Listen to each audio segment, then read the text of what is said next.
But there are aspects where if they come in, let's take the breast again, for example, and they have a lot of tissue on the side of their chest here, and they don't, whether they bring that up or not, I'm going to tell them, hey, a breast lift is not going to address that. Now, to address this, we can do your breast lift, but we need to do what's called an upper back lift or a torsoplasty.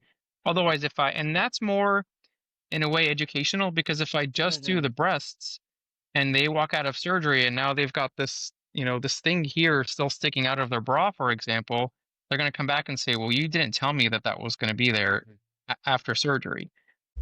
Hey guys, it's Mel, your host of the Cutting Edge podcast. This is a show where we talk transformation from every angle: body, mind, and confidence, with a little sparkle and a whole lot of truth. I'm joined by my amazing co-host, Dr. Omar Beidas, and the plastic surgery pro, and Ashlyn Douglass-Barnes, our go-to therapist and mindset queen. Now, quick disclaimer, none of us are your doctor or therapist. We are just here sharing real talk, real stories, and real growth. So grab your protein shake, settle in, and let's get into it. This is The Cutting Edge. All right, welcome back to the podcast, The Cutting Edge. And today we are going to speak about, when do you know that it's ready? Like when you're ready to even have plastic surgery? Because guys, I am 10 years out from a vertical sleeve. I don't know why I try to say this, the gastric sleeve surgery.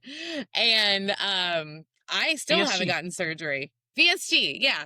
I still haven't gotten the plastics, but it's been in my mind this whole time. So like, I don't even know when should we know we're ready for it? I'm ready We when you have, are. yeah.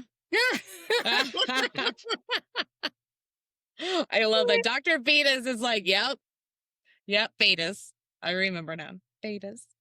So yeah, Dr. Beidas, what would you say? Like, what do you want them, like, where do you want them at in their stages? Yeah, that's a great question. And we do often get asked that, and people, call the office sometimes a little too prematurely, sometimes years and years later. So I think that's different for everyone, but from a surgeon's perspective, right? From my perspective, we want patients to be within a certain, 5-10 pound range. I think we might have talked about this in our last episode, for at least 3 months.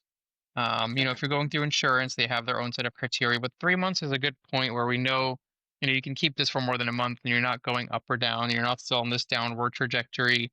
Um, and then, so that's the weight aspect of it. Certainly we want your medical conditions to be well controlled. So prior to weight loss, people, diabetes, high blood pressure, cholesterol, all those things. A lot of those are better if not gone after weight loss surgery. And those need to be well managed if they're not gone. And then finally, there's the mental and emotional aspect of this, right? Like, are you ready to have plastic surgery? Are you in a good headspace? I was just saying, my PA and I talked, or my nurse practitioner and I did an episode on this today for our Hot Topic Tuesday next week, is emotional readiness. So, are you in the right headspace? Do you have good support at home? Are you doing this for you, or are you doing this for your husband, wife, partner, boyfriend? Did you just get divorced? These are all things we're going to try to tease during a consultation. And sometimes I find it tricky. How do you ask that question, but kind of ask it in a polite way that's not going to offend someone? Like, are you doing this for you, or is your husband telling you to get a breast augmentation? It's Yeah. Yeah. I never thought about that would be hard to ask that question. So, I mean, at least it's not like nip tuck when you're just like, tell me what you hate about yourself. I hated that. Every time I saw it, I'm like, stop it. Stop it. Well, but sometimes that is a good question it's because you don't mhm, necessarily want the surgeon to come in and be like, well, I can fix this, and this. And you're like, oh, crap. I just came in to correct. get my breast lift. And now you're telling me that I need a facelift 6 other and my things. butt done. Yeah. Okay, I that's fair. I do I won't say I ask it that way, Mel, but I do sometimes want patients to tell me what their concern is, right? Because I kind of like Ashton, you just said, I don't want to go in and say, well, you need an augmentation and a lift, and a back lift and this and that. I want them to tell me what bothers them. And then in that area, let's say we're talking about the breasts. Well, if they tell me, well, I want an augmentation, I might tell them, well, you want more volume, but you also, this is what you look if we just do an augmentation. and not a lift, which really is kind of what you need to rejuvenate the breast, for example. So Okay. then I try to keep it in that area, and I don't go to other body parts. I'm not going to talk about the face if they're coming in for breasts. Um, Thank you. Because I would be really mad. I'd be like, son of a bitch. well, what I will say though is, and again, I never tell someone I mean, at least what I do is elective, right? No one needs, when they come to see me, they don't need any of this work, right? Fortunately. But there are aspects where if they come in, let's take the breast again, for example, and they have a lot of tissue on the side of their chest here, and they don't, whether they bring that up or not, I'm going to tell them, hey, a breast lift is not going to address that. Now, to address this, we can do your breast lift, but we need to do what's called an upper back lift or a torsoplasty. Otherwise, and that's more in a way educational, because if I just do Mhm. the breasts and they walk out of surgery and now they've got this, this thing here still sticking out of their bra, for example, they're going to come back and say, well, you didn't tell me that that was going to be there after surgery.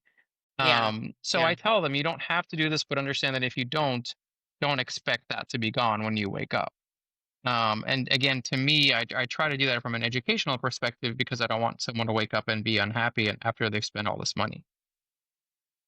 No, I think that's great. So I have a question about that. So when you get a breast lift and augmentation means like like a Bigger silicone goes in.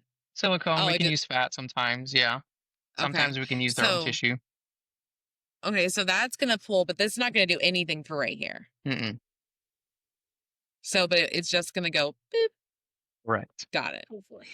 With So, this, you get sound effects too when you get an augmentation. 100%. If I'm in the room, you're going to get some.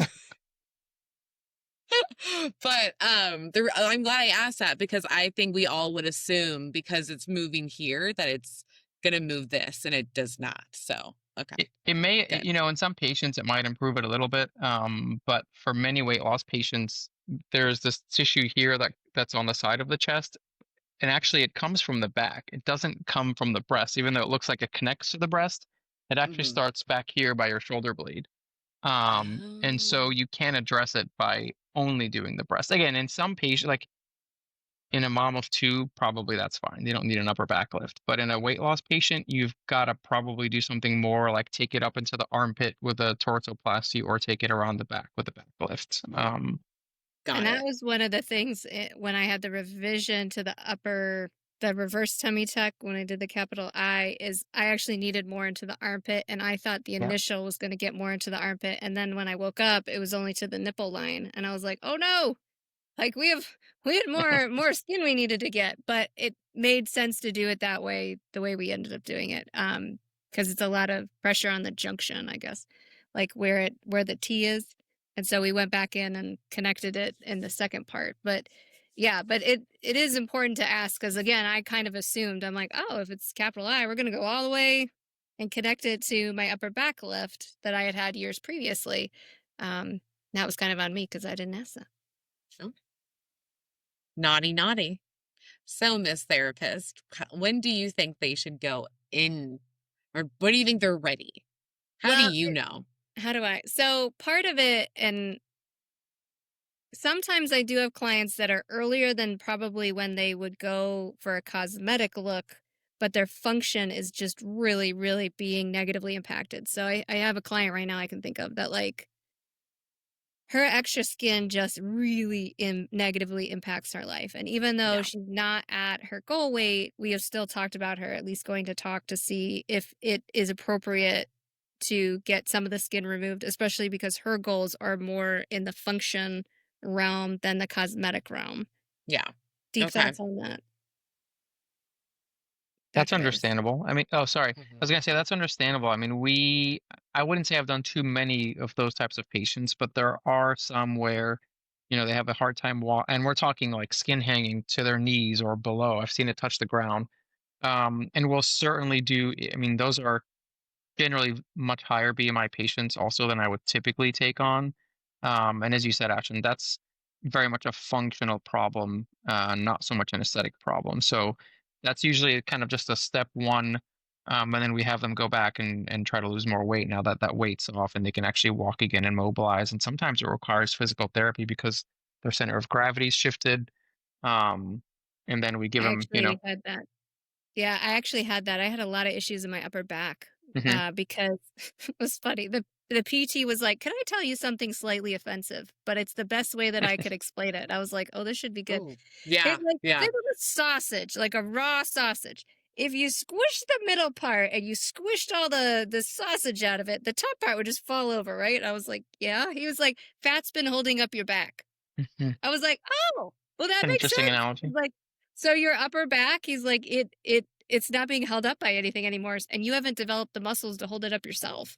yeah. And I was like, Oh, shit. "Wow." But that was so true. That was so true because I was getting, like, a lot of numbness in my upper back. Even when I walked, like, my whole upper back Oh, would go numb. Hmm. It's really interesting wild. because 'cause I'm like, "I am doing the easiest thing. The easiest thing is walking. It should not make my back go numb." But the physical therapist was like, "No." He's like, I've seen this before." He's like, "You just have a super underdeveloped like scapula." And so I had to do all these like really stupid, very small moves with like bands and stuff. I was like, "Oh, this is so stupid." Build all those And he muscles, girl. and he had to like literally like touch because I didn't develop those muscles, I couldn't even know if I was moving them or not because I couldn't feel it. Hmm. So, like, a lot of it with him was like more manual PT where he's sitting Right. there kind of pushing on it so that I can visualize more of like, or you put like a pencil. He's like, "All right, you got to squeeze the pencil between your shoulder blades." I'm like, "I think I am." He's like, "You are definitely not." And so, like, just trying to get more of that like kinetic connection Oh, to the wow. muscle group. But yeah, and I've definitely seen that with I have one client in particular. She need more for her legs. She was almost like kind of walking bow-legged to make room for the skin, and when it went Mhm. away, it caused a lot of hip pain because Yes. she was trying to figure out kind of how to walk now that it was more like not a growth, but one side had been Mhm. like disfigured almost, and Oh, so like having that removed, she had to like readjust to Oh, walk. wow. That is wild. But I Yeah, would say it's where like crazy what our body, like, will do, and it gets used to yeah. because you don't know what you don't know. So, like, you couldn't feel that you weren't even, like, that's crazy. So, I do have a question for Dr. Beidas, and you're gonna find this weird, maybe, I don't know. It's me. So, okay, so because I was thinking about what you guys were saying, how, like, the hang could, like, be, like, long to my knees or even longer. Um, so but you can't just chop it. So, like, are you, like, keeping the skin around it and then, like, cleaning it out? Like, we're talking about how does that surgically or work? what's the patient doing before surgery? No, what are you surgically We doing? Like, kind of are how do We're chopping you it. chopping it off. You are? Okay, Yeah. okay. So, I mean, I okay. can give you details. Yeah, I Doesn't need to have to be know super more detailed. about this. So, We had to Okay. get you like a little whiteboard. yeah, I need a Oh my little god. this is Yep. not this is a curtain, so I can't draw on that.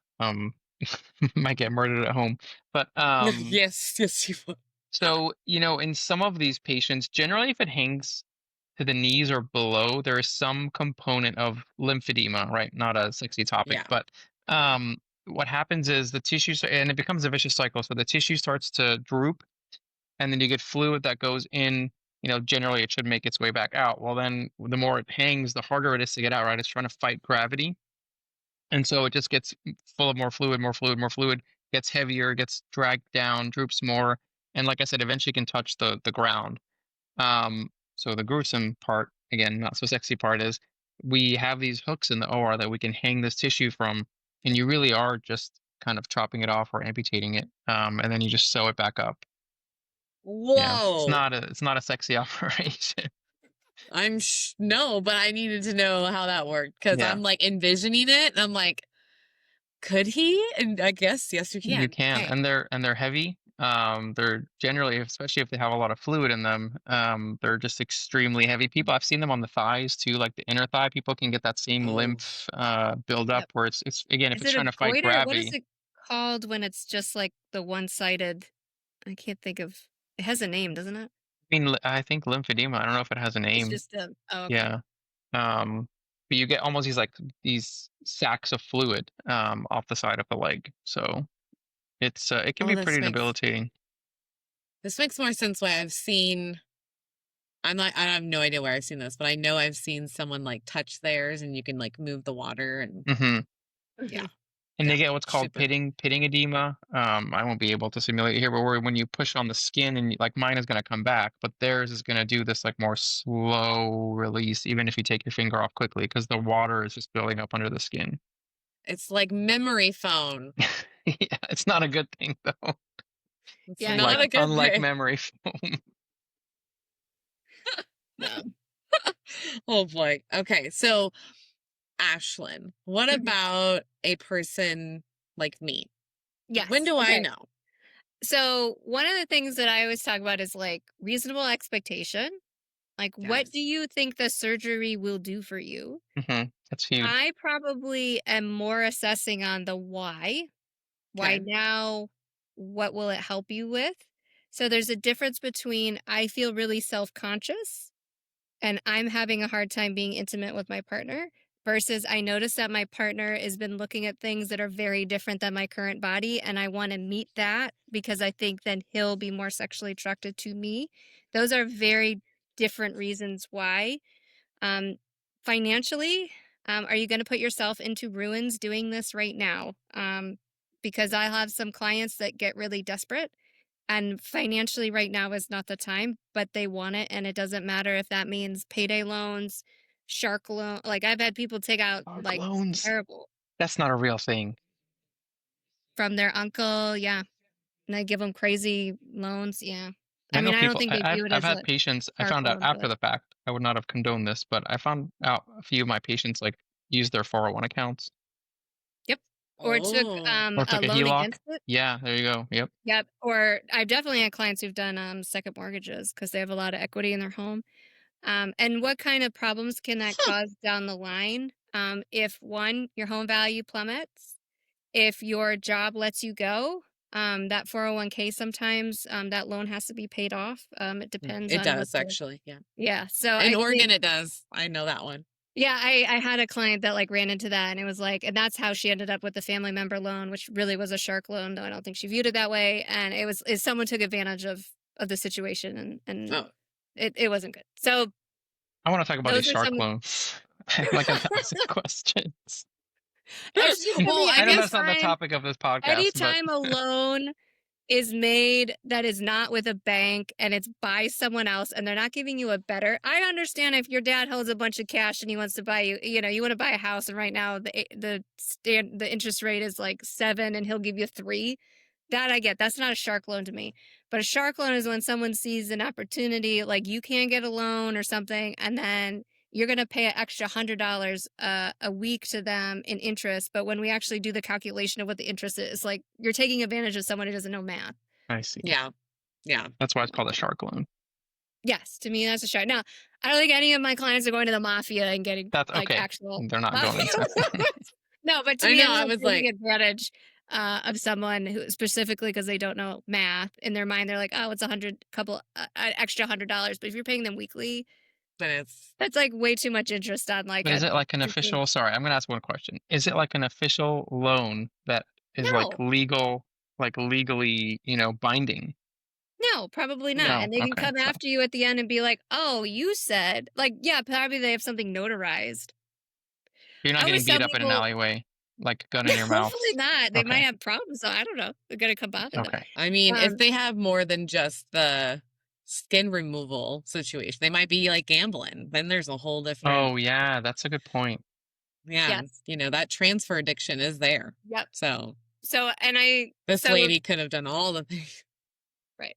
So that's one thing that sometimes I'll talk about. And like, especially if they can qualify for like care credit or like a legitimate, even a personal loan through their bank. And it makes sense that they're going to, instead of getting a new car. So, like, one of mine, I was like, instead of getting a new car, I'm going to take out a personal loan. I had some cash up front. We personal loaned it, I think, for a year or two. When it was done, I went and got a car.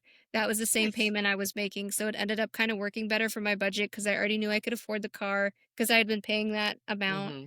Um, so Smart. yeah, there's some like financial Yeah. stuff, which probably doesn't usually come up in your conversation, so probably good to come up and So you asked that question as a yeah. therapist. Or Okay. I will bring it up if we start to talk about it because I already know. I'll say, how are, what are your thoughts on how you're going to finance this and what kind of impacts can that have? And then we kind of brainstorm because sometimes people don't know things like care credit Yeah. may exist or a 0% interest or someone will have like they'll find a credit card that will do like a Oh 0% for boy. 18 months. But when we actually talk about it, I'm like, can you actually pay that off in In 18 18 months? months, yeah, that's the key, right? You're like, Otherwise, because that oftentimes is a deferred, same thing with Uh-huh. care credit. And again, like, I'm not your financial planner, but like, we could talk about what deferred interest is versus like being interest free. So some of them are deferred, which means if you miss the final payment or there's money due at the end, you have to Mhm. pay all the interest that you did not pay. I had Yeah, one of those. it's a bitch. And I remember they were like, "You must make sure," and I was like, they're like, "Even if you have to do something crazy, you gotta pay this card off." And I was like, "Oh, this is really bad. Like, let me keep that in my like memory for other people in the future because that's how they get sometimes." you though. Those banks and those loan places, Yep. Yep. they're sharks too, just a different type of shark. They're Yes. just legal about Legal it. Yes, about there it. you go. Yes. Yep. They Um, found all the loopholes. but other than like financial, I'm more curious about like why now? Mhm. What does their aftercare look like? Who do they have that can be in their corner? If they really struggle with asking for help, can we work on getting better about asking for help before it happens? So that way you built up the skill set to be able to ask for help because I do not want you getting this done, not asking for help and harming yourself Yeah. unintentionally or not getting the We results you want because you just went back to doing all the things that you always do. That's one our so I talked about our questionnaire last week. So one of my questions on our, kind of intake form is who do you live with and who do you have to help you? Because a lot of my patients live alone. Mhm. They might have older kids around who can help them, but many are, single moms or divorced and don't have anyone, so they rely on like neighbors or other family. But to your point, Ashton, that's very important. Like, who's going to help you? You can't do this alone for the first No. 2 weeks, let's say. You need some amount of help. It doesn't have to be around the clock, but you need someone to help, check on you, spend the first night with you after surgery, those types of things. Or maybe that's the time where you have a cleaning lady come in Hmm. versus you being neurotically cleaning your house. Like Mhm. sometimes the things we're working on, like I've had clients that like culturally, they must clean the floor of the kitchen every night. They have to sweep it and they have to mop it.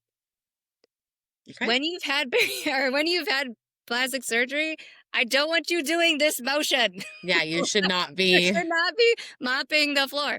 So I'm like, okay, can we have a mopping robot I that will tell do all my just good I, t- enough? I tell all my patients, especially when the husband's in the room, like no mopping, no dishes, no cooking. And I'm looking at the husband when I say this, so they think Good. I'm Thank joking you. sometimes, but No, and it's No. and some of that is their own stuff, right? So if maybe growing up their house potentially had bugs, and so part of keeping a clean house and not having bugs was that you had to clean everything every night. But like we don't live in those homes anymore. Like most new we have homes lizards now. We nowadays, just let them take right? care of the bugs. Yeah. There Yes. you go. But in general, it's like, okay, how can we get you well enough that like we can have you skip mopping and vacuuming for a little while, or bring someone in, or Mhm. um, m- actually say yes when someone says, "Can I help you?" And you could say yes. Can you bring me food? Can you stop at the grocery store? Can you mop my floor? It's really Yeah, bothering me. challenge that, man. Yeah. Like put like money where your mouth is. Like it actually is nice to have people say that, and then when you do ask for something that they follow through, like a whole new type of relationship starts.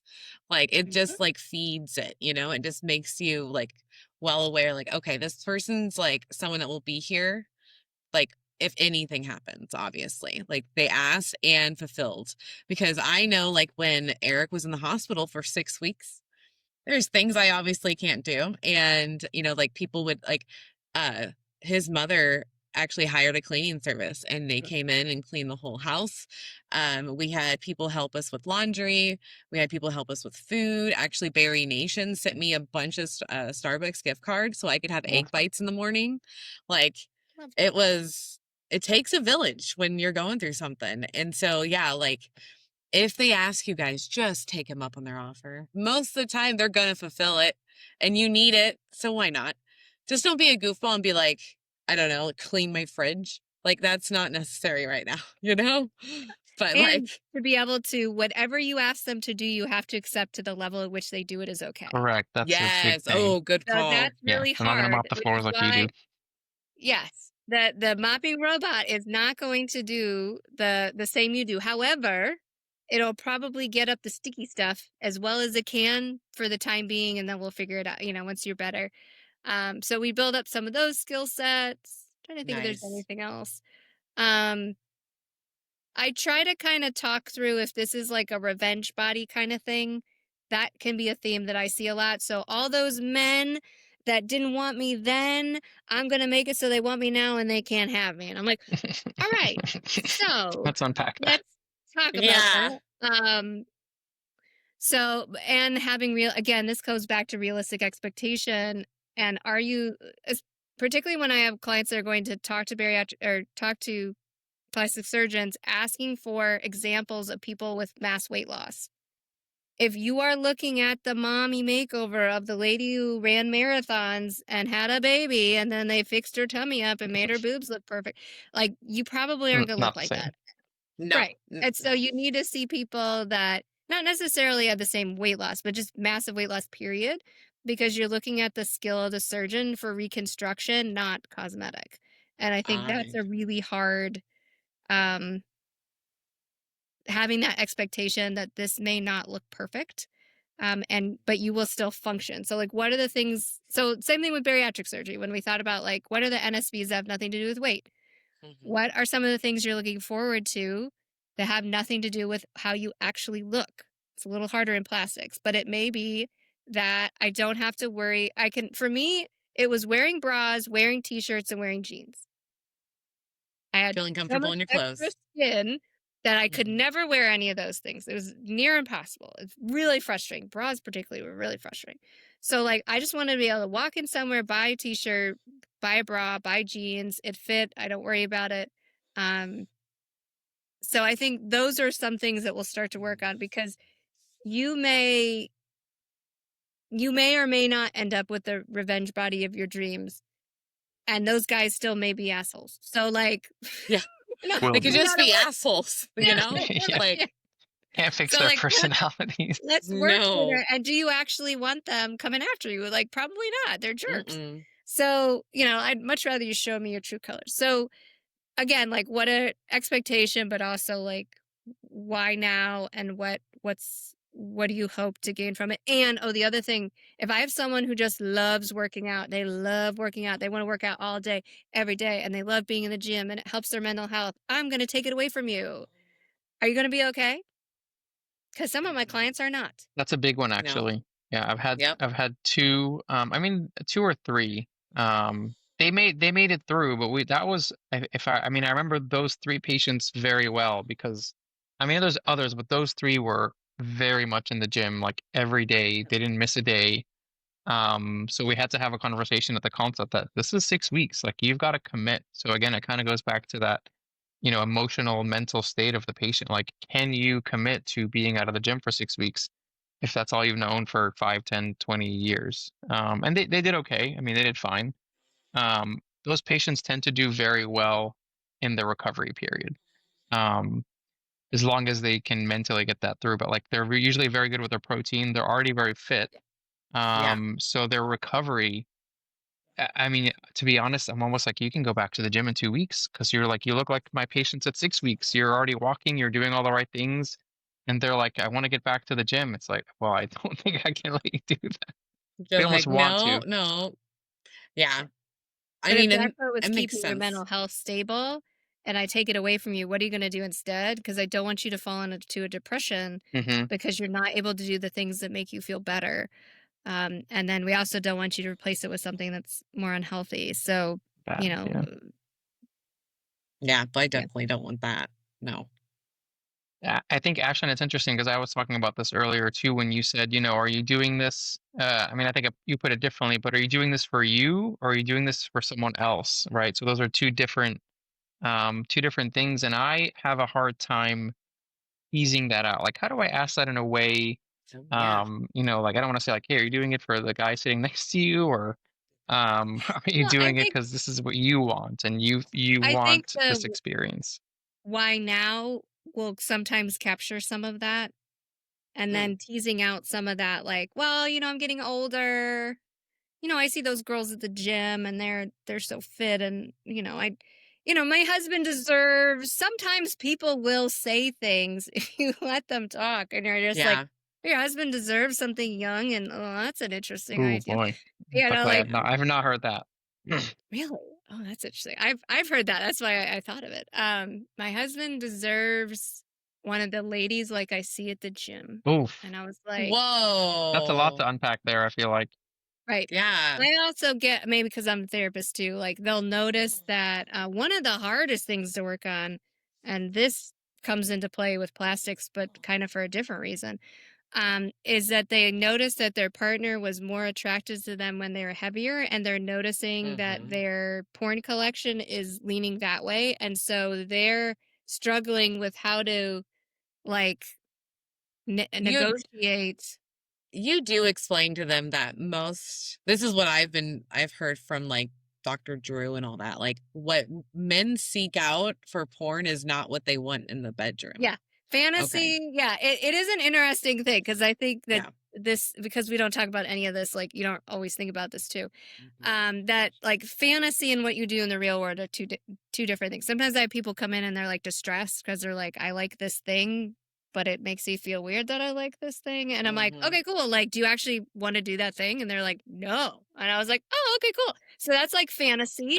It's like Yeah. a fantasy thing. Talking That's like cool. anime, Like, what do we I don't I mean if it's weird, don't say it, but like oh no, more like BDSM stuff. oh, Like okay, a okay. lot more submissive or a lot more dominant. And Oh they're no, like, no. and then we talk about like, okay, well that makes sense. You're like a high powered CEO and you have to make decisions all day. So like maybe your fantasy is like, I don't make a That's single very interesting. decision. Yeah. So I'm like, that's Mhm. cool because that makes sense. Like you have to make all the decisions in work, and maybe you'd like to make no decisions, or I don't know, maybe like that doesn't mean anything 50 about you Shades as a of Grey, I person. mean, it's popular for a reason, right? Yes. Right. Yeah. Are those Yeah. the Instagram TikToky where the man just does the little like sit down, like does funny stuff Oh. like I had clients, she's like, have you seen this man? And I was like, what are you talking about? She's like, what is this? I want this in my Gosh. life. And I was like, okay, well, like that is a thing. Yeah. You can have that in your life, though you may want to do some research on like how you get that in your life. Make sure you Anyways, have a but safe again, word. right. It's like Yes. done Yes. in full consent, and like there's rules, Rules. There's lots of lots of rules. rules. So, but again, it's like same thing. Even I have clients that come in and are like, with plastics, they're like, I want really big boobs. What does that mean about me? And I was like, probably you were a person that was alive in the 90s. Like, Right? I don't know. So like we'll talk Or about it in maybe like his just like mom had big boobs and she breastfed him, and then there's like a whole thing. it could be. I think for a Yeah. lot of men that lived through the 90s, then that's kind of like 90s porn. It's like Oh, ridiculous it's like Pamela designer, I mean, Anderson yeah, with I was like gonna the say, yeah, that's like huge fake yeah. things they would never do. Well, I guess they do still, but like Have you ever I had done a a lady, hold on. I've surgery got like that? no, but me, no. I which don't attract I that kind of saw the clientele, brand but new ones that are supposedly only for reconstruction, and I was like, the 1650s are only going to be used for reconstruction. so I had Okay. this is an interesting story. I had this lady, she was in her 60s. She walked into Okay. my office, so she was coming because already her skin she'd had an augmentation in probably in her 40s, but she had had multiple rounds of increasing size implants. And silicone, even till today, only goes up to a certain size. But saline, you can overinflate. So saline implants can be inflated like liters, right? Like 2 liter bottles. Like you can put that much in a saline implant because it will expand. Could be So like with the time falling she How in. does saw, it not burst? they're pretty resilient. I mean, Okay. they'll burst at Okay. some point, but to the point where when she Yeah, the had her first car accident you augmentations, have, kaboom! she essentially had to kind of be like expanded, kind of like a cancer patient, right? With cancer patients, sometimes we put a spacer in With called an expander, expanders? and you fill that through a port through Yes. the skin. So she had essentially had this done by going larger and larger and larger. When she came to me, she had 2,000 cc implants in each breast. So I think like Whoa. the What woman does who's that like look breast like? not good, in my opinion. I mean, That is maybe a some people look. like that. But that is a look. That was a look in the 90s. It was a look. Yeah. Well, anyway, she wanted to go bigger, and I was like, "Ma'am," I was like, "You walked in the wrong surgeon's office." Yeah. I was like, Yeah, "That you're is not not." the I was one. like, "I'm not your Yeah, man. I I'm I sorry." don't think my hospital system is gonna say I mean, even if I didn't work for a I mean, I don't think I they would come and nitpick that, but just not. Just not It's personally. fraught with complications. It's, I don't know. And it's kind of she amazing that she was able to maintain that into her 60s. well, Yeah. one of the reasons she was in my office was because she had had these skin changes to her breast, the skin on her breast. She was starting to get discoloration. So on one hand, she's like, "I don't like this discoloration, but I want to go bigger." I'm like, "Well, you can't have both. Like, you can't do Nope. both. You've got to pick one." And I was like, "And I'm definitely not going bigger." So Do you I don't think know she who. was blind to the size of them? Like, what she was seeing was different than what other people were I seeing? think she definitely had a different reality than everyone else around, at least, And that's around her. gotta be hard as the plastic surgeon because I think that's I'm sure you have it down to how to deal with it, but, like, I was gonna say how, yeah. like, one, how do you spot it? And two, how do you handle? Um, I think the good thing is I think patients tend to gravitate to surgeons who are gonna who have the style that they want, right? So no one's coming to me for those new 1445 implants, right? That just came out. They know I'm Oh, not. I made him even bigger. I mean, well, yeah, maybe we'll get there in a few months, but I don't Right? do that. I don't show that on that's not who I am. I don't show that on my Mhm. Instagram or on my website. So people naturally just don't come to. I don't know how this lady ended up in my office, but Yeah. so I think number one, patients kind of self-select, fortunately, which is I think a good thing. Mhm. But I think in those situations you just have to realize, hey, and I don't know that every surgeon does this, but I would just tell her this is not what I do. This is not kind of my aesthetic or my goal. I was like, it's fine if that's what you want, but I think you just have to find someone else. Okay. And that's what I told her. How did she handle that?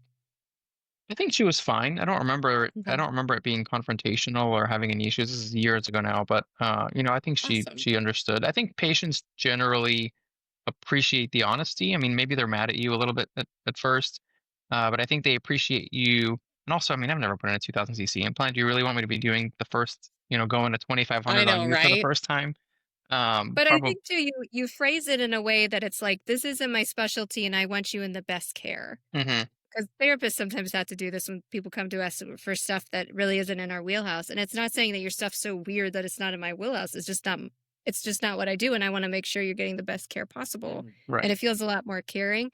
I know for me, when I'm looking at, like, people who have repeat surgeries and they're not getting the result they want, sometimes we start to look at, like, are you seeing what they're seeing and what I'm seeing? Like, is the reality in the reality? Because it can not be. Yeah. Um, you know, Michael I Jackson's nose, I always use that as an example. Like, the way that happened is, like, he kept thinking that it looked a way that it didn't. And And eventually, so I find that most with, clients, the breast. I'm sure it happens in okay. all areas, but that's one where, like, and I don't know if that's just, like, the view of it is sometimes hard, like, how we're looking at it, it's, different than, like, a flat Mhm. stomach or, like, I don't know, I find I have a lot more clients that have a lot of, um, body dysmorphia, maybe not fully clinically around, breasts. um the Michael Jackson, so that's a good example. I think there's really two things to tease out here. Are you seeing something that's different from, let's say, what 90% of people are seeing? Um, or are you maybe your surgeon? Yeah, it could be a surgical thing too, right? I mean, I've seen people who've had two, three rounds with someone and they come in and they have a valid complaint, Yeah. but they haven't had someone to do the proper surgery for them.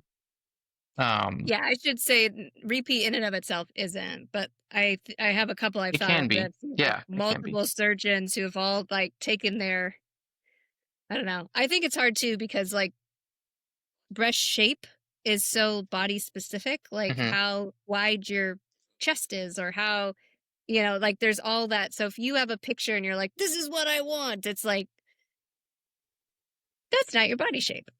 So one of the going back to your Michael Jackson story and kind of body dysmorphia, one of the one of the things we're taught in plastic surgery, it's an acronym actually. It's Simon, kind of like the name, right? So it helps us identify people who may be disconnected from reality and might kind of like Michael Jackson might want to look and keep getting surgery. So single, immature, male, overconfident, narcissistic. So if you have many of those characteristics or all those characteristics, and I think studies have shown it's very common in people looking for nose jobs, right? So here you go. Michael Jackson is the perfect example. You've got to really have your radar on for those patients because there's a very high chance that they're going to never be, they won't be happy and will continue to seek surgery to correct something that looks good, starts out well or maybe is Which well after a that first makes surgery. so much sense because That's often wild. people who struggle with narcissism are not in reality anyways. Hmm. So it would make sense they wouldn't be in reality. Wow. Yeah. That's my psych. Huh. That's all I know from the psych perspective. So I've just given you all my That's knowledge. so interesting. I hadn't really thought of men. I haven't had a ton of dysphoria in men. So I didn't even really think about men and when in that. Hmm. Well, it would make sense that like it is that rare, not that it's rare, but it is like in men because like it's not common for them to get a bunch of surgeries like this, What would you say your you know? percentage, not including like gender affirming care, but just for weight loss patients, Oh, like what percentage is like men to women? um, it's a heavy majority women for sure, and I think that's true of all of plastic surgery. I'd say Yeah. 90%, if not even more, women. Yeah. So And I that have a makes Sometimes I sense. see a little more men sometimes just because of financial like they're my women clients often think about the family and taking money away from the family and a lot of times my high achieving high earner male clients are the ones that are like that would never occur to them. Nope. yeah. So This is what I want. I would say I don't know if it's like a few Instagram posts that we had on men. I'd say in the last 6 months I've had more men come to the yeah, office. I don't know, is it just a general shift? Like men are like, okay, men can have plastic surgery, and I think there's a big stigma around that. Um, Hmm. and again, for weight loss patients, a lot of it is functional. Um, I mean, I've done probably 3 or 4 males in the last month, which is, I would say, for Oh, me at least higher than average to do one a week. that's good to know. I'm glad that it's getting up there because like and I think I know some of tons the of men that need it, but they're so scared to just do it.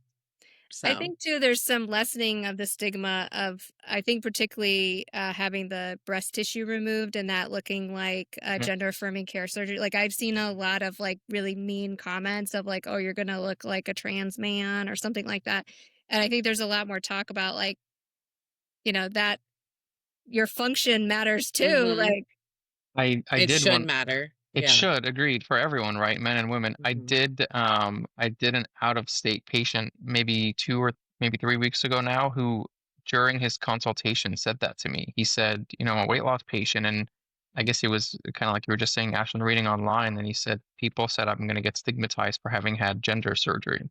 And I Yeah. said, yeah, well, I mean, A, who cares? And if it really bothers you, we can talk about it, but scars fade, and would you rather have a scar or the skin hanging on your chest? Yeah. So, yeah, but it's that never occurred to me until more of the social media landscape came. I don't Oh think yeah. any of my guys 10 years ago or 8, I don't know when I was doing this, like 8 years ago, were like, I'm concerned people are going to think I'm trans. Where now I think a lot of my guys are like, well, do you think they could put the scar somewhere so it doesn't make it? I'm like, well, we are removing breast tissue though. Like, Yeah. Like where do you want the scar to come it, from? in a weight loss, I mean, in a trans patient, there are sometimes where you can put the scar like at the base of the nipple or around the areola, and it's very well hidden. But that's in someone who hasn't had 50 or 80 or 100 pounds of weight loss. Those, weight loss patients, kind of like you said earlier, Action, they're just a different category. So I yeah, don't think I think I've done one male that way. And I would say he he pushed for that technique, and he wasn't a patient I would have said is a great candidate for it. But he really didn't want the long scar, and he wasn't a candidate I would say you're like no. There's a line where I would say absolutely not. I told him you're gonna have a suboptimal result, You're not someone I would say no to, but you're not going to get the best outcome. And he said, that's fine. Again, kind of going back to your realistic expectations, you can't expect the goalpost to be here and then tell me, well, you can only use this type of scar. Yeah. Um, Yeah. Yeah, yeah, I that's the always only weight struggle loss with patient I've people done. that are weird about scars. Like, I could care less. And I realize that's a me thing, Mhm. Yeah. but like, I could care. I'm like, I want it gone. Cause I remember with my arms, they were like, well, are you sure you're going to want it all the way down to your elbow? And I knew someone that hadn't gone all the way down to the elbow. And then they ended up with like a thing on the end. So it was like they went like, and I was like, well, I really don't want Don't that. I want don't want that. to go through all of that and then have this. So yes, I want you to go all the way to the elbow. And but I realized for me, like I don't have, I think especially my older clients are like very hyper aware of scarring. Hmm. Really, the That's older ones. interesting. I think it's generational about like vainness isn't the right word there, but like what ladies look like. What ladies at bridge Mm. tournament are going to say. Mm-hmm. At bingo, Bingo. Yeah. um, they're you freaking know, out. for me, I mean, going back to kind of like when you feel like you're ready, right? Kind of taking us back. The perfect person for me, like especially we talk about arms, I feel like I hear this the most with arms. If I'm telling them, well, you've got to trade the skin for the arms, and I give this spiel, and the person who the patient who interrupts me and says, I couldn't care less about scars. Do what you got to do. I'm like, excellent. I don't have to Yes. spend 10 minutes talking to you about like why we have to go to your elbow or sometimes to the wrist in some patients to get you a result because otherwise I'm gonna put a scar and you still won't be happy with the outcome. So you have to accept the scars with these skin removal surgeries I So think you've arms are done all the way down for the wrist in some to patients. the wrist. Wow. mummified. But it's It so actually, hard because that, especially arms, like in order to have full function, it can't be as tight as a lot of people want. And it's like, I remember my surgeon was very clear. I will always pick function over, like, if I feel like you cannot move your arm the way you're supposed to move your arm, I'm like, yes, please, please pick that. I don't Yeah, think I you want could. I function. mean, I could trying to think if you could ever make it so tight that a patient loses function. I don't think that's possible. I mean, I think you can take off so much skin that you can't close. I think that that's a possibility. Um, But if you close it, I mean, it would have to be extremely tight for you to close it and affect function. Granted, now with the arms, I had this conversation today with someone, and I actually talked to her about going to her wrist. And again, it's a conversation, right? I told her if I go to your elbow, you'll get a very good result. I told her I can potentially avoid doing the scar all the way down here. I could do some lipo, do some radio frequency tightening, I told her it's going to get you a good result, but I can't promise you that it's going to be such a good result that you don't come back and tell me I now want this scar. So can I tell you that I'm going to guarantee I'll never guarantee you, right, that you don't need this incision. Um, and then the other thing is I tell patients the forearm actually heals better than the arm. You don't have too many muscles here that do a lot of function, but these Yeah. muscles here are always working. And I think that's a big reason where we get hypertrophic scarring or poor scarring Yeah, on the that's arm. my worst scar. Yeah. That and an upper back lift. hmm Gotcha. But the forearm See, heals very well, actually. Ashlyn, it's interesting because like I was thinking about it, like I care about scars, but I don't at the same time. So it's weird because there's a couple things that happen in my brain.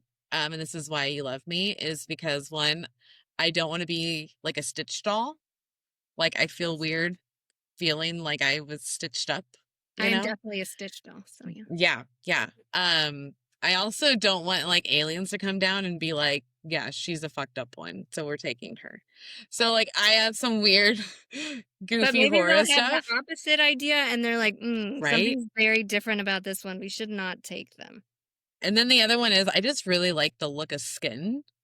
So when there like is like my arm, I like this look, you know? Like Okay, I like I this, understand. I you understand that. know? So I'm like, I don't know if I want to fuck with that. So it's like really just depends on, I guess, your function, what you like about your body, and like where you would want the scar. So, because like with my tummy, the reason why I don't think I'll care about the tummy one is just because there's scar there anyway. You know, there's scars everywhere on that stomach. Like, so it's But those not a are big like the deal. best to hide. You bikini Hmm. on or a bathing suit Under, bottom. yeah, Yeah, just no, underwear. Yeah, the period. tummy is I Like, mean, as long as you have a competent surgeon who hides your scar, that's the easiest one to hide, yeah, and then like, the second one's breasts. yeah, because I want my belly button. So I want that to be kept. I don't want my nipple coming off because I've heard Yeah. you guys don't have to do that anymore, right? There are rare situations where you do, but you put it back on, it just doesn't have sensation. You don't take it off and like leave it Yes, off. yes. Unless it's can't, they always put your nipple back, right? Yeah, it's just a matter of Oh no, I know. I don't want you to, like, if you did my surgery, I would like you to do something different than taking my nipple off. Isn't you there a mean way to do like a it? nipple graft, you mean? I don't know what that is. Yeah. Oh, okay. We can have a whole conversation about that. But there Can't you are like some just go in techniques. under? Like, do we have There to? there are technique. No, there are techniques. Okay. It's they're more time consuming for patients, but yes, there are. We have to be a good candidate for it. Okay, because like that's also like That's for fine. me to know that I'm ready. Like that was a big deal where I'm like, I do not want to lose function of my nipples. Like I know that's like it happens, and so I just don't want to be that person. And So it I'm is like, if we always a can just risk, right? avoid. I mean, Hmm. just Hmm. like losing your belly button, no one can ever tell you, it's 0%. There's always a risk of some of those complications. So, So what would make you take someone's belly button? the most common reason is having an umbilical or belly button hernia. Oh yeah, Okay. And the reason is, a hernia is really just a hole in in something. So like let's say your belly button's here and you've got this hernia coming through. To fix the hernia, you're usually cutting into the fascia and putting a suture. And so that will likely affect the blood supply to the skin of the belly button. Or there really was no Okay. blood supply into the belly button from underneath. It was coming through the skin. And we cut around the belly Oh. button to pull the skin down. And so now it's just kind of this floating object that doesn't have any blood supply. Okay. Yeah. Interesting. Good to know. Good to Yeah. know. So I hope I don't have one of those. Mm-mm.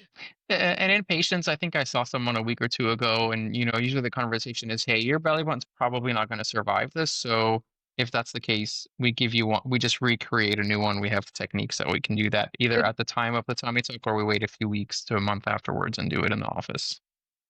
my newer belly button is far better than the other one, than my old one. It's I probably also yours. wanted It's mine just moved up restitched. Yeah. because mine always hit where I wore my pants, and I wanted it higher than that so it didn't hit my pants. So we moved it. I think That was real weird. Whoa. Hello. Can you hear me? Okay, yes. hold on. I need to change my ears. That was so weird. You've got two of you. You have two of me? Yeah, you're stuck. What? Can you see Like the yourself? Twilight Zone. I only see the one of me. No, there's definitely you of the past. Me of the There past. you go. Okay, Okay, they you're went gone away. now. They went away. Oh, good, because that would just. I didn't like that. Let me put me back to where I was too. It put me on the left side too. Weird. Okay, keep going. Sorry. I don't know where we're I think Belly it's the button. new belly button. belly button. Okay. I don't It's think it's my probably old. yours. It's just they just most people don't recreate a new one. They just use your stock, right? It's got a Is it scar with that goes, the capital I? yeah, it's still yours. Okay. We'll Good draw it What's for the you capital sometime. I? So it's a reverse tummy tuck goes down the center, and then what is that called? Fleur de Florida. lis, yeah. The Fleur de fleur de lis. Okay. Yeah, because it comes through your belly button. So you put that back when you cut Correct. through it.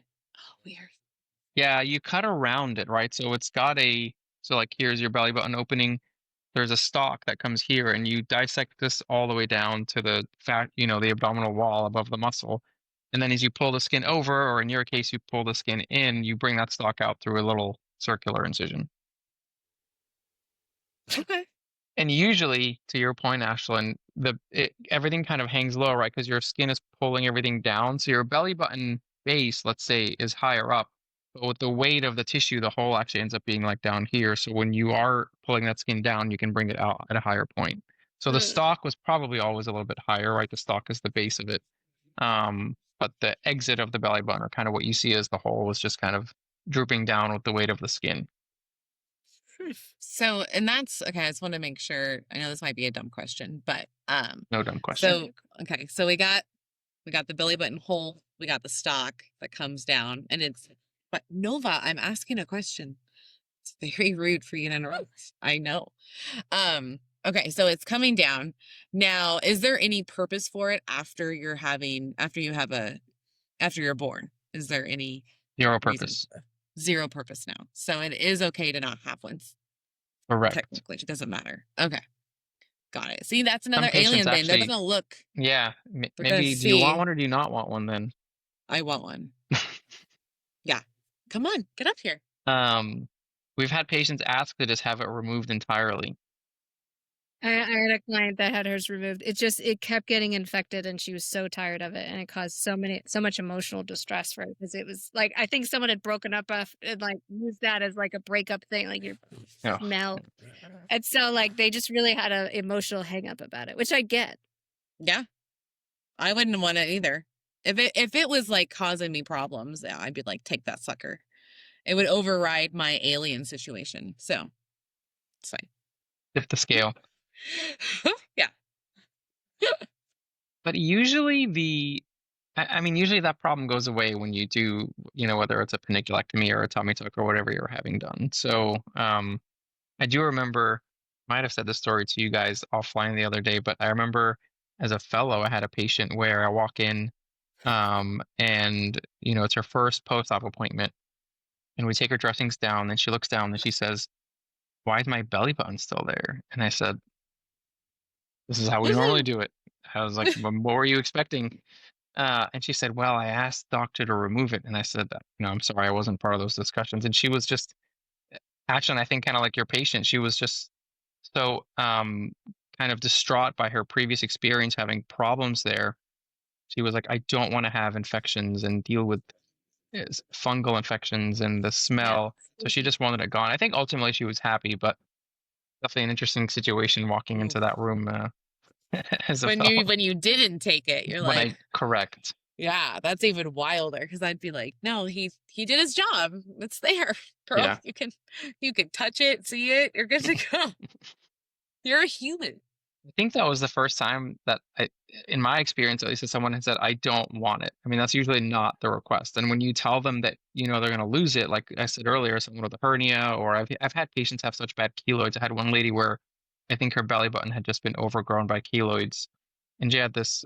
She was not a weight loss patient, but she had this midline scar, so up and down the middle from a previous abdominal surgery. And we were going in to fix the keloid, and I looked at her. I'm like, "You don't have a belly button." She said, "No, I think it's under the scar." I was like, "No," I told her, "No, it's not there." It's like that scar has just overgrown and kind of taken everything away. And she was like, "Well, if you find it, will you save it?" I said, "Yes, but I'm telling you, you don't." It was like this 10-minute conversation back and forth, and she kept telling me it's there. I'm like, "It's not there, I promise you." So, sure enough, it wasn't. But She usually that's felt the like it was conversation. there. I do think like sometimes belly buttons are they look terrible. Like sometimes they can look like butts. Some like post-op, like I remember I was like, I don't care what you do, but the belly, it's the reason I wouldn't do the up and down scar for a while because I had seen people Hmm. that just terrible belly buttons. So I'm like, I It's a don't know. giveaway. Yeah. It And I is. will It's a say dead for giveaway. scars, like one thing, I don't know why, like I've been noticing lately that like very new people who recently have surgery are out in the sun. Wait, what? Yeah, like they're sun tanning like few weeks after they've had uh Is skin that removal. okay? No, No, like Okay. I It doesn't hid sound those okay, but yeah, hid those it's scars okay if for you like want to make your 2 scars red. years. Yeah, I'm like, "Oh, no, no, no." And I'm thinking like, I don't know, and it's always like weird. I'm like, "Do I say something? I'm like, I'm not gonna say something." But I'm like, part of me is like, oh, I would have said something. "Ooh, I would have said something too. I mean, so slow." sometimes they just don't know, or maybe they were told. We give so much information to patients, um, and it's funny because we always in the office we're like, "Oh, we told this patient like 10 times not to do X, right?" And they still did X, but they get so much information at every visit. It's hard to remember it all. I mean, I don't know. You went through this, Ashton. I'm sure you can Well, relay this. the office gave me the most recent office gave me a book, and it had a lot of things, and like I really sat down and made sure I knew what they wanted me to buy, what they wanted me to do or not do, And then I had like some questions because I wanted to know like some of the like, what do you consider this? What do you consider that? So like they could tell I read it. You're the one Um, percenter. I'm gonna just Yep. start by saying that Ashlyn's the one percenter. Yeah, I was gonna say, Ashlyn, a We'll go lot of launch. people just go bloop. it's so expensive. It's so expensive. I'm like, I don't want to mess it up. And I don't scar well. So like anything, I didn't scar well the first time. I scarred much better this time. So anything they told me, and I know like sometimes they want you to take supplements. Sometimes they want you to drink the stuff. Sometimes they want you to do, and I wanted to know what they wanted me to do. And then I kind of came forward with like, hey, this is what I did before. What are your thoughts on it? Or I've heard about this. And I'm like, okay. But I wanted to make sure I understood like where they were coming from first before I went and was like, hey, there's this snake oil that I buy off Amazon every time I have. I thought you were gonna say garlic Snake juice. oil. No, it's this heal fast stuff. The thing is, I take it when I have surgery and I heal well. So I don't know if I just heal well or the heal well helps me heal well. Because that can just be a mental thing. You're thinking it's Sure. working, so it's working.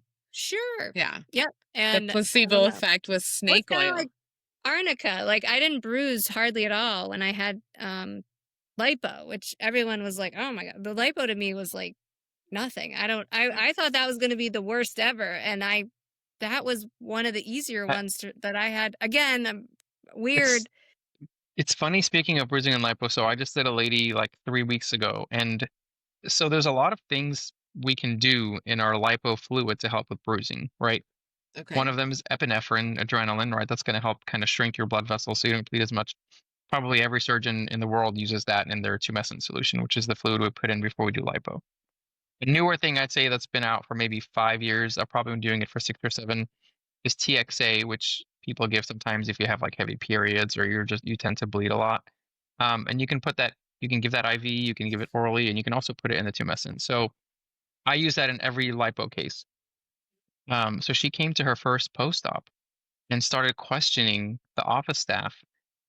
Did Dr. Beidas do lipo? I'm not bruised. Did Dr. Beidas do? I don't have bruising. And we're like, yes, ma'am, we did do lipo. Didn't So, believe it. There was a part of me that was like, Dr. So-and-so, explain yourself. Yeah, She was explain like, this. wow, you didn't bruise it. I got bruised a little, but I was like, I was expecting to look like I was beaten and was beaten up because all the stuff I had seen and read was like, you have to be prepared because it has to be aggressive and that's how it gets the fat and da da da. And you're going to bruise and it's going to be terrible. And I was like, is it the arnica? Probably not, but I'm taking it like I'm supposed to. Is it the heel fat? I don't know. Is it, I don't know, So but the lipo wasn't bad. if you bruise easy now, would you just assume that you're just gonna bruise a lot But with that's the that? funny thing. I would think I so. bruise, I'm anemic. So I bruise really easily. So I expected that I had specifically had an infusion prior to this on purpose. Like I worked with Smart. my anemia doctor. Every time I have any kind of cosmetic, we always do a infusion right before to ensure I'm in the best possible place that I can be for that because there's going to be blood loss. But Yeah. I've normally bruised. So then when I came and I was like, what is happening? That's great. And for But- your Dr. Beidas, like that's hilarious because like that's actually what you want is like you No couldn't bruising. even tell I was Yeah. there. Moo, ha, ha, ha, ha. You're like, Yeah. you should be saying thank you. Mhm. Exactly. And it's funny because she did, and I don't know, maybe she just didn't see it or no one in the office showed it to her, but I would see her pictures. And she had bruising in the lower back, right? So we did a lower body lift and she had bruising above the buttocks incision, which is where we did the lipo to shape the flank. And I don't know if people weren't pointing that out to her or if she just didn't see it or where the disconnect was. But I was like, you had some bruising. You don't have zero bruising. I mean, but Yeah. yes, granted, maybe you saw something online that someone was like black and blue along the entire side. Yeah, That's I what don't I've know. So it's seen. kind of funny. Yeah. Which makes me scared. That's another deterrent for me.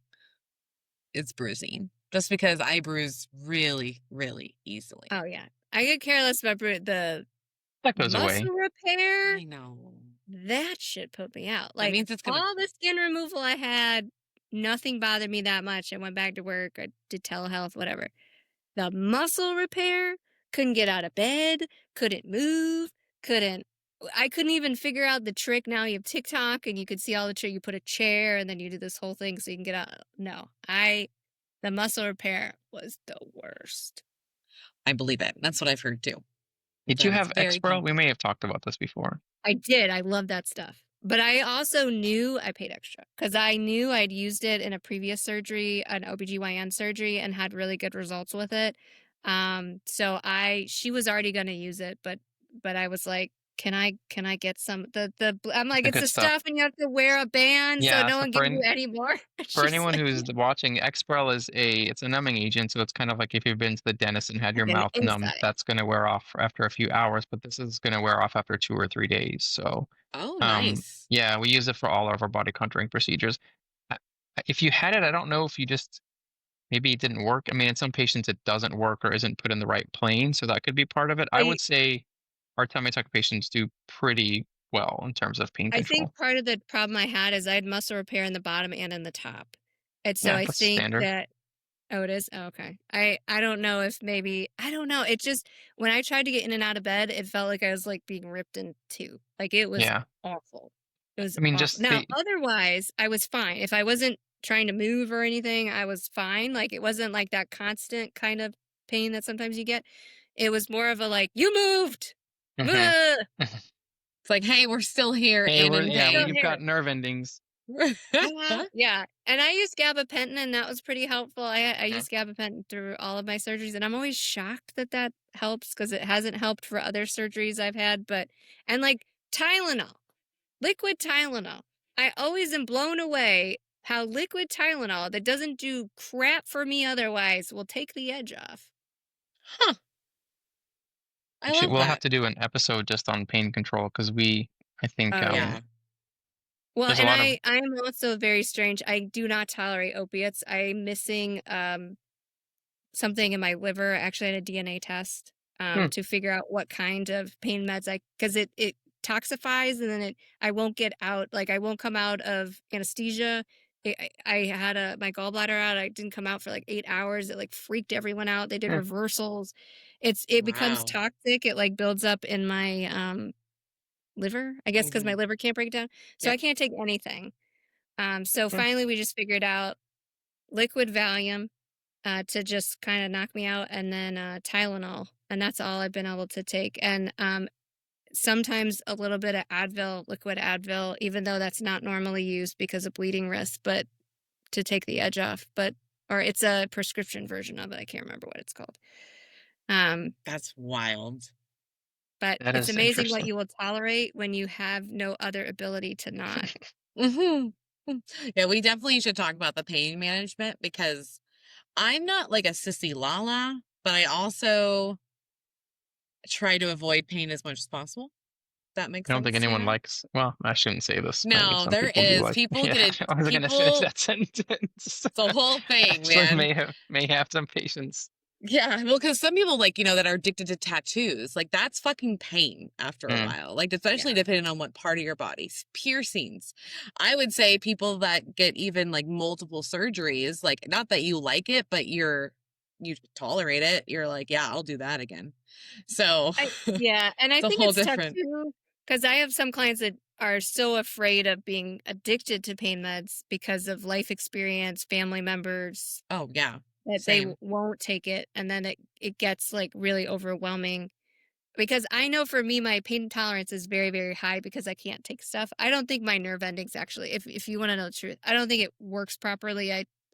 I don't know. I think mine's probably more medically complicated. But I have clients that like don't want to take anything. I'm like, you have to at least fill Hmm. it so that you have it Agreed. because no one's going to want to deal with you at 2 o'clock in the morning. So like you've got to, and you're not going to be able to get it at 2 o'clock. So like Well, yeah, have I was it. gonna say the problem is we don't. It's not that we don't want to deal with it. It's just that we can't do. Short of going to the ER and them giving you pills there, it's not like I can meet you on the Right, corner like and give you a couple of morphine. opioids. Here's some Don't think slinging. Yeah, they've definitely the restricted the that. board of medicine here wouldn't look too kindly to that. Not at So all. I'm Not at like, all. fill it. And even though I can't take it, I have filled it in the event because I didn't know for the one. But the problem I have is it doesn't work in addition to that I'm in pain and I'm sick and it Mm. doesn't work. So, but I mean, I don't know. I'm sure liquid Valium is on no one's list of things to give people, but that has been really helpful for me post op because it just takes the anxiety of being in the pain like down a notch. Yeah. Yeah. And we I just use mean, liquid because it's just easier to take for a I bariatric. I know for me, like when I broke my leg, the morphine wasn't working at all. Like they Oof. they gave me they pumped me full of morphine, like, and then the opioids, and yeah, like they're like, we maxed you out, and can still feel everything. And I was there like, you're just gonna have to wait. And I just kept puking, like Oh, just puking it up. I'm like, this is not working. And so they had to like get me to baseline and then redo everything. Because I It mean, is. you don't know that morphine's not going to work until you have to use it. I was like, mhm. I have Yeah. no idea, but I can feel my bones move and it hurts. So can we? Because that was the deal. I had a spiral fracture from knee down. So like there was an actual where you can. It was wild. It was How'd you break crazy. your bone? You might have, you don't I'll want to just talk say about it. No, I mean, well, it is a. I'll just put it out there. It is what would I call that? It was physical abuse. My husband it? threw me Oh, across the room, and oh, geez. Sorry to I hear did. that. It was spiral fracture. So, but Spiral fractures are almost always from abuse. Correct. Yeah. Well, trauma. Yeah. really, Yeah. oh, Yeah. But they're yeah. usually in kids. I don't know that they're common in adults. So, No, but that was before you had bariatric I'll surgery. say I was 300 pounds when that happened. So oh, So are what okay. your happened legs was sore here? it went from like, cause I was in the kitchen, so legit pushed, and then this leg just landed like an L, and I landed on top of it. So it was like a foof. And then my Ashlyn, leg just got huge. It was wild. It was crazy, Ashlyn but is more common in like in heavier patients. Is that what you're saying? Yeah, Oh, it's because what's happening is the movement of your body is not catching up. So it's twisting because either you're falling onto it or the top of your body isn't going at the same speed as the bottom of your body, if that interesting. makes sense. I know it's yeah. common, like your point of abuse, it's common in kids. Like if you see a spiral fracture in a kid, that's the kid who's beaten or hit or something. Yeah, It's not a common somebody pattern twisted in them. yeah, like in a fall. Mm. Oh, okay. That sucks. If Yeah. someone fucking touches the kid, oh my God, that's a whole different Yeah. podcast. Not okay. So I want to recap the things that we've talked about today.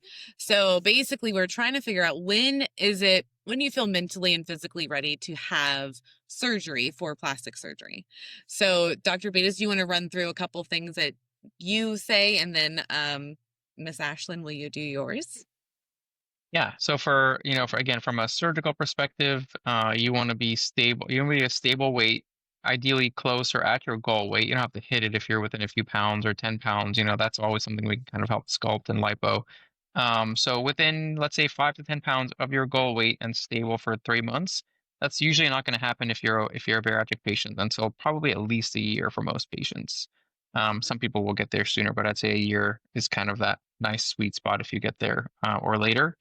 And then I think again, having social support, mental support, Ashton, you can probably talk more about that. But being emotionally ready is a big part of it too. And mine is knowing how you interact with people trying to help you. So, are you going to be able to accept help, ask for help? Is that a skill that you need to work on now? Financially, is it going to ruin you? Like, how will it impact your life for you to be able to pay for this? Um, how do you feel about realistic expectation? If it's this or nothing, that may not be the time to enter in. And looking at it more from a functional, like what will I be able to do that I can't do now, or what other things besides how I look, just like NSVs for non-scale victories for bariatrics. We have that too, that are like non-appearance based. But your function is better. What are some of those things that you're looking forward to? So in the event that it doesn't necessarily meet what it looks like, what you hoped it did, you at least have the function, kind of like we do in bariatrics. If you never hit your goal weight, how can we still be okay? And then being able to be open and ask questions of your surgeon. Um, Yeah, that's I learned a probably lot of questions that I'm supposed to ask now, so that's good. So, well, thank you guys for another round of The Cutting Edge. Thank you guys for listening. Don't forget to go ahead and follow us on all of the social networks because you never know what might be dropping. And yeah, thank you again Dr. Beidas You can call me and Mister. That's okay. and Miss Ashlyn. And I hope everybody has a good night. Thanks, Bye. everyone.